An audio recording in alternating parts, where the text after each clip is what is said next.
Fala galera, bem-vindos a mais um Occultcast. Eu sou o Gegin, do portal imperiumfortuna.com e atosnegros.com.br. E bom, como prometido lá no nosso grupo, essa semana a gente vai tratar somente de assuntos meio piração total. Ou seja, essa semana os assuntos não vão ser tão voltados para o meio ocultista, mas vão ser baseados mais em causos, em relatos, em doideiras que algumas pessoas falam quando bebem, e a gente normalmente não acredita, mas às vezes a gente fica com uma pulga atrás da orelha, saca? Então, essa semana é uma semana que você não precisa necessariamente ser praticante, nem estudante, nem nada do tipo para participar, porque os assuntos vão ser aqueles que normalmente as pessoas conversam no bar, sacou? No boteco. Então, hoje, eu queria começar com já que a gente tem falado bastante de energia, que é a questão do preço que um ocultista, um magista, um bruxo, um macumbeiro tem que pagar para fazer determinado trabalho, certo? Por quê? Quando a gente fala de fazer algum serviço, alguma urucubaca, alguma macumba, qualquer coisa do tipo, a gente tem vários tipos de realizar, vamos botar assim, essa manobra, né? Então sim, a gente vai ter algumas pessoas que vão expandir energia para conseguir modificar o universo. Tem algumas pessoas que vão simplesmente conseguir isso meditando, algumas pessoas vão fazer pactos, algumas pessoas vão vender a alma, algumas pessoas vão sacrificar alguma coisa, né? E então o que acontece? Qual é o preço de você praticar magia? Lembrando que nesses podcasts eu não vou dar a solução, né? Mas eu vou dar alguns exemplos de algumas coisas que as pessoas acreditam, baseado nas conversas que eu tenho com as pessoas, nos relatos e até em algumas experiências, né, que eu mesmo já passei. Então vamos lá, o primeiro preço. Bom, quando a gente fala de fazer algum ritual mágico, algumas pessoas acreditam que o preço vai ser a sua energia. Ou seja, uma pessoa que ela vai fazer um ritual, por exemplo, para conseguir um emprego, ou um ritual para amor, ou até um ritual para ter mais saúde, ela vai gastar uma cota de energia que tem dentro dela, que está ali guardada para que ela use para realizar feitos mágicos, certo? Ou seja, essa pessoa ela enxerga o ser humano, o corpo espiritual do ser humano, como se fosse uma bateria, certo? Recarregável, que você pode estar com ela cheia e vai utilizando, e em um dado momento você para, recarrega, e aí vem todos os rituais, né, de energização, tipo tomar banho de cachoeira, essas coisas, e aí depois você pode continuar utilizando, né, a sua energia da sua bateria espiritual. É uma visão válida? Cara, até que é uma visão válida, porque a gente está acostumado com esse tipo de recarga, né? O ser humano, ele está acostumado a utilizar algo, né, como um combustível para realizar alguma coisa. Então a gente pode utilizar, por exemplo, a gasolina para então ela pegar fogo, para então gerar energia, essa energia vai fazer o carro andar. Saca? A gente está utilizando as baterias que vão utilizar de compostos químicos para gerar eletricidade para então o celular funcionar.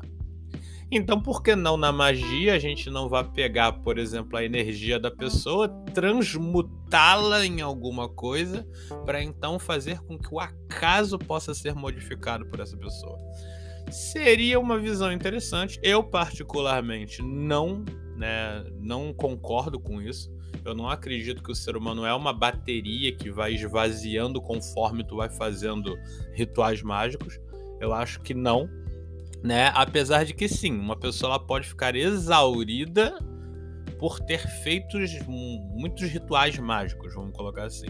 Mas eu não acredito que seja porque a bateria dela está esvaziando. Eu acho que ela fica exaurida, mais ou menos como alguém fica cansado depois de malhar muito. Ela gasta todas as calorias dela, certo? Depois ela simplesmente repõe, mas ela permanece exaurida. Por quê? Porque os músculos dela estão cansando, certo? Então, para que você realize um feito mágico, um feito espiritual, alguma coisa do tipo, você não vai gastar a sua energia como se fosse uma bateria. Na verdade, é o esforço que você está fazendo, que é inclusive uma coisa que é muito levada em consideração pela bruxaria mais antiga, que é a questão do esforço que você faz para conseguir um determinado feito, é aquilo que vai te deixar exaurido, e não porque a tua bateria está fraca, certo? Então essa é uma das visões. É uma visão tranquila, simplista. Eu posso estar muito errado e realmente ser desse jeito. Todo mundo pode ser uma bateriazinha que vai carregando por aí. Mas aí nós temos as outras questões. Cara, a mais divertida de todas, que é sobre o preço, é o preço da barganha, o pacto. Cara, o pacto. Eu durante muito tempo estudei praticamente tudo que eu podia sobre como era fazer um pacto com um anjo, ou com um demônio, ou com um djinn, ou com uma fada, ou com um exu, ou com qualquer coisa do tipo. E é claramente e simplesmente a barganha acontecendo. Ou seja, uma pessoa que não tem capacidade de fazer alguma coisa, ela vai chamar uma entidade e vai solicitar para que essa entidade faça isso. Ela pode solicitar educadamente, que aí é quando a gente tem ali a galera kumbaya, principalmente na nossa querida Goetia Luciferiana, né? Onde eles dançam. Inclusive a galera da Goetia Luciferiana também sumida, né? A gente tem na Goetia Salomônica, onde você força o bicho a fazer, o que é estranho, porque você tem força para conseguir forçar o demônio, né, a fazer, mas você não tem força para realizar os seus próprios feitos. Então a gente já vê aí uma hipocrisia, sacou? E a gente tem o clássico acordo, né? Onde a gente tem a venda de almas, né? Que é um clássico que às vezes são 20 anos, às vezes são 7 anos, às vezes é a juventude da pessoa, ou às vezes ela leva alguma coisa que você ama muito. Então, tipo, você perde um emprego e perde um filho, você perde um filho e perde um cachorro, e por aí vai. Cara, pactos. Pacto é uma coisa muito complicada, porque normalmente um pacto que funciona, ele é um pacto de adoração.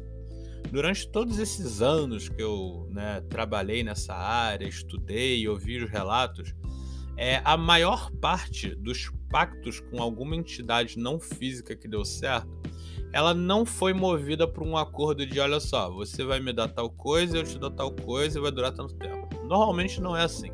Quando se coloca uma entidade no meio do acordo, o que acontece é que essa pessoa ela tem que adorar aquela entidade por um determinado período de tempo para que aquilo que ela pediu aconteça. Então a gente tem a idolatria, né? E isso queima totalmente aquele visual maneiro que a gente tem de filme hollywoodiano, né? Da pessoa falando com o demônio gritando e a pessoa se defendendo. Não, idolatria é a mesma coisa que a sua vovó fazia para Nossa Senhora, para Jesus Cristo. Idolatria é isso, cara. É você acreditar numa entidade não física, certo? Acreditar que ela existe e você dispor parte do seu tempo, parte da sua energia, parte da sua fé para aquela entidade em troca de alguma coisa, por menor que seja essa coisa. Nem que seja você ter um santinho dentro de casa para proteger a sua casa. Só o fato de você estar adorando aquele santinho só para ele proteger a tua casa já é uma espécie de idolatria. Não é nada de tão absurdo nem nada do tipo, mas é uma idolatria. Então, quando a gente normalmente ouve falar de pactos, raramente são aqueles pactos maneiros, onde a pessoa tem que assinar ali um contrato utilizando o próprio sangue. Isso, infelizmente, a gente quase não vê. E por que eu digo quase não vê? Porque a gente até vê, só que normalmente é charlatanismo. No Facebook, no Instagram, no Twitter, vocês vão encontrar muita gente falando que vão sim lá, tipo, dar uma de contratador e vai chamar uma entidade para a pessoa fazer um pacto e aí a vida vai melhorar. Gente, isso é tudo charlatão, sacou? Não existe isso de uma pessoa chegar pra você e falar, olha só, tu não saca porra nenhuma de magia, tu é um merda, mas eu vou chamar aqui um demonião foderástico e aí basta tu assinar aqui, me pagar tanto, que aí eu faço o pacto. Isso não existe, sacou? O pacto ele sempre vai ser baseado em esforço e idolatria, sempre vai ter isso, sacou? Por mais que possa parecer bobeira e tal no começo, que não, eu só tive que carregar o símbolo da pessoa na carteira. Eu só tive que comprar uma estatuazinha. Eu só tenho que tomar uns banhos. Isso é a idolatria começando e ela pode ir aumentando e aumentando até que no final você está participando de uma seita que adora aquela entidade. Perceba que muita gente que entra nesse meio de pacto e coisa do tipo, elas acabam realmente participando dos cultos. Por quê? Porque elas devem, elas têm que fazer isso porque faz parte do acordo com a entidade. Então essa é uma outra forma de pagar, a idolatria em si, que é o tal do pacto, que é o tal do acordo. Bom, então a gente já sabe que com energia não se paga porra nenhuma porque você não é uma bateria, certo? Com pacto você não vai pagar com dinheiro, você vai ter que pagar com a idolatria, assim como todo mundo faz desde o começo dos tempos. Quais foram as outras formas que sobraram? Bom, a gente tem a péssima forma que são os sacrifícios. Quando a gente fala em sacrifício, a pessoa ela sempre imagina que o sacrifício vai ser feito de um animal ou de uma virgem, saca? Bom, eu não acredito que você deva matar nenhuma virgem, se encontrar uma, obviamente, e nem um animal, saca? Porque é uma puta escrotice e eu sempre fui contra. Mas o que rola? O sacrifício não necessariamente ele tem que ser animal ou humano. O sacrifício é uma manifestação que você pode gerar onde você abre mão de uma coisa que você gosta ou que é muito válido para alguém, você destrói aquilo para transformar isso em energia para algum tipo de efeito mágico. Então como é que rola? Eu posso ir lá e destruir o carro de alguém, sacrificar o carro de alguém para conseguir alguma coisa? Não, porque não tem peso para você. Então é por isso que entram aí os sacrifícios que a gente vê em filme. Onde o cara, vamos falar aí de Vingadores, né? O Thanos, ele teve que sacrificar a Gamora, né? Pra ele conseguir a pedra. O Gavião Arqueiro teve que sacrificar a Viúva Negra, né?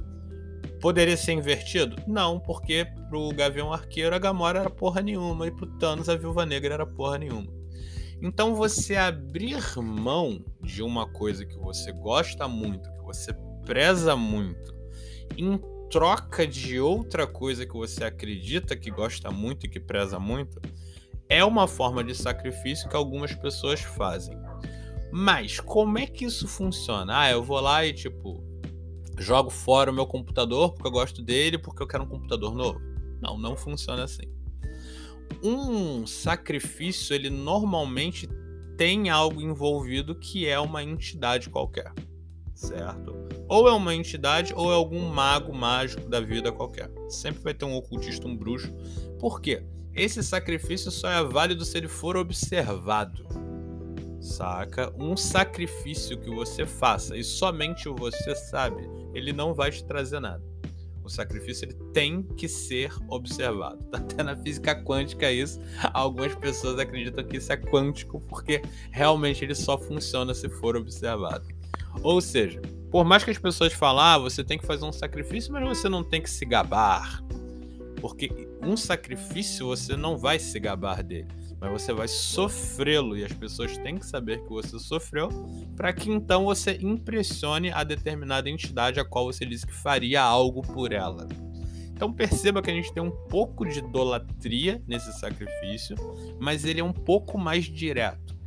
Ao contrário da idolatria, onde você pode ficar anos adorando um deus, uma entidade, qualquer coisa do tipo, para que algo aconteça, quando você faz um sacrifício é quando você quer algo mais rápido. Então é por conta disso que as pessoas fazem sacrifício animal e etc e tal, para tentar utilizar, né, a energia daquela criatura quando morre para alimentar o ritual. Como eu disse, eu detesto isso, apesar de eu saber que funciona, eu detesto, entendeu? Então eu tô citando o sacrifício pessoal, certo? A pessoa ela abrir mão de uma coisa em troca de um acordo, certo? Então pode ser sim que a pessoa esteja fazendo esse acordo com um daimon ou com um djinn ou com uma fada? Pode. Ah, mas todo sacrifício tem que doer? Não, porque a gente tem uma linha tênue entre sacrifício e oferenda. Oferenda é quando você oferece algo para alguma entidade, certo? E o sacrifício é quando você abre mão de uma coisa que você ama para uma entidade. Então, quando as pessoas colocam, por exemplo, frutas para as fadas, ou quando as pessoas colocam um despacho em algum lugar para um Exu, etc., isso são oferendas. Elas estão tentando agradar, certo? Uma entidade não física para que ela consiga alguma coisa. Então, o preço é o que você está abrindo mão. Não pode se fazer uma oferenda de algo desprezível, sacou? Ou seja, esse lance de, por exemplo, pegar a cerveja, jogar no chão e falar é pro santo, muito macumbeiro reclama disso e fala, porra, santo agora é cachorro pra beber cerveja no chão, sacou? Então é mais ou menos isso que vocês têm que entender. Os preços sempre vão variar muito de acordo com o que você pede. E às vezes uma coisa que pode parecer muito grande para você é muito pequena para outras pessoas, certo? Principalmente quando a gente fala de questão amorosa.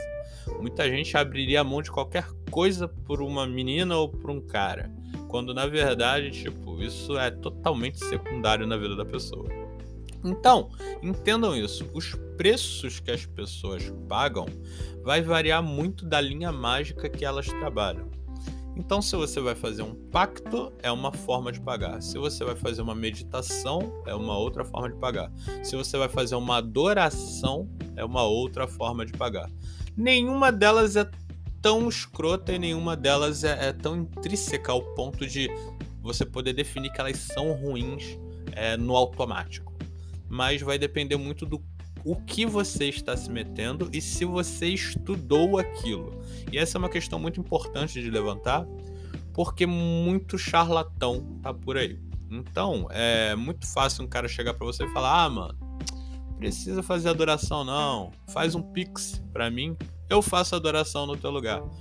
Por incrível que pareça, tem muita gente que cai nessa, certo? E tem gente que vive disso, na verdade. Então, não estranhem se vier um monte de gente reclamar aqui nos comentários que eu tô absurdamente errado. Lembrando que essa semana, todas as postagens vão ser de temas assim, que todo mundo pode participar e que vai catucar muita gente. Então, hoje a gente começou falando sobre qual é o preço que a gente paga para gerar um feito mágico, certo? No próximo podcast a gente já vai falar um pouco sobre esses feitos mágicos. Vamos falar sobre mudar o futuro, vamos falar sobre amarração, vamos falar sobre planos astrais zoados e etc. Lembrando sempre que o nosso portal é o imperiumfortuna.com e atosnegros.com.br. A gente tem o nosso Instagram, a gente tem a nossa página aqui no Facebook, a gente tem a nossa página lá no Spotify, né, o nosso canal, onde estão todos os podcasts para vocês ouvirem. Lembrando que a gente está no Spotify, está no Deezer, está no Castbox, está em tudo que é canto. E também estamos no YouTube. Todo sábado e toda segunda-feira um vídeo é postado com os podcasts que são gravados para o Spotify, certo? Então, se você já ouviu no Spotify, você não precisa ouvir no YouTube não. Mas se você é aquele cara que só gosta de usar o YouTube, ou que conhece pessoas que só usam o YouTube, manda o link para elas que todo sábado e toda segunda tem vídeo novo lá, certo? Daqui a pouco vão começar a ter vídeos inéditos lá também.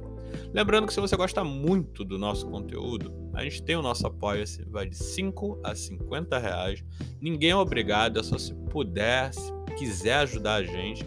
Lembrando que esse dinheiro é todo utilizado para a nossa plataforma, porque a gente tem que pagar hospedagem, tem que pagar manutenção e etc.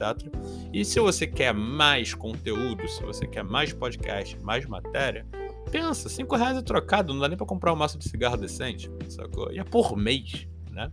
Lembrando que se você vira nosso apoiador, o seu nome vai aparecer lá no nosso mural, junto com a nossa galera lá.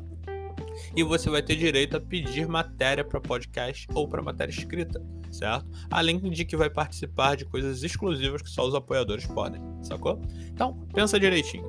Então é isso, galera. Se vocês gostaram, dá o like, compartilha.